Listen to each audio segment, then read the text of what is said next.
రేపు doctor BR Ambedkar గారి జయంతి.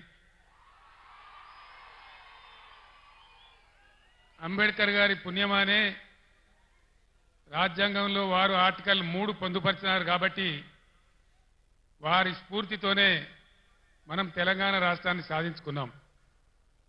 ఆ విషయం మీ అందరికీ తెలుసు. 15 సంవత్సరాల సుదీర్ఘ పోరాటం తర్వాత అనేక త్యాగాలు, లాఠీ దెబ్బలు, కేసులు, జైళ్లు వగైరా వగైరాల తర్వాత ఈ డబ్బా తీసేమా మనం తెలంగాణ సాధించుకున్నాం. అది తీసేస్తే పోతుంది.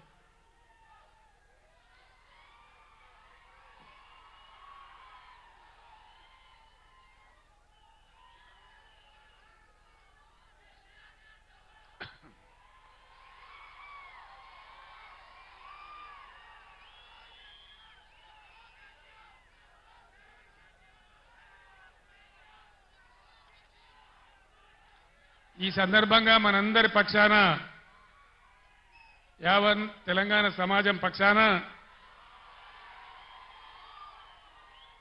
నేను తెలంగాణ రాష్ట్ర ప్రజల పక్షాన అంబేద్కర్ గారికి హృదయపూర్వకమైన నా నివాళి అర్పిస్తా ఉన్నాను. అది మామూలుగా ఉండకూడదని, ఈ భారతదేశంలోనే ఎక్కడ లేనంత సమున్నతమైన గౌరవాన్ని అంబేద్కర్ గారికి ఇవ్వాలని మనం 2 పనులు చేసినాం. 125 ఫీట్ల అంబేద్కర్ గారి విగ్రహాన్ని హైదరాబాద్లో నెలకొల్పి దేశానికే సమున్నతమైనటువంటి గౌరవం వచ్చే విధంగా ఒక మంచి పని మనం చేసుకున్నాం. అంతేకాదు, ఇప్పటి వరకు స్వతంత్రం వచ్చిన ఈ 75 ఏళ్లలో ఏ రాష్ట్రంలో ఎవరు కూడా చేయనటువంటి పని మన రాష్ట్ర సెక్రటేరియట్కే డాక్టర్ బిఆర్ అంబేద్కర్ సెక్రటేరియట్ అని కూడా మనం పేరు పెట్టుకున్నాం. ఇది మనం ఆ మహనీయునికి అర్పించినటువంటి నివాళి. ఇక్కడ నేను మీ అందరికీ ఒక మాట మనవి చేయదలుచుకున్నా. ఇక్కడి నుంచి, ఈ చేవేళ్ల సభ నుంచి యావత్తు తెలంగాణ రాష్ట్ర ప్రజలకు కూడా ఒక సందేశాన్ని ఇవ్వదలుచుకున్నా. రాజకీయాలు వస్తుంటాయి, పోతుంటాయి, ఎన్నికలు కూడా వస్తూ ఉంటాయి, పోతూ ఉంటాయి. కానీ ప్రజానీకానికి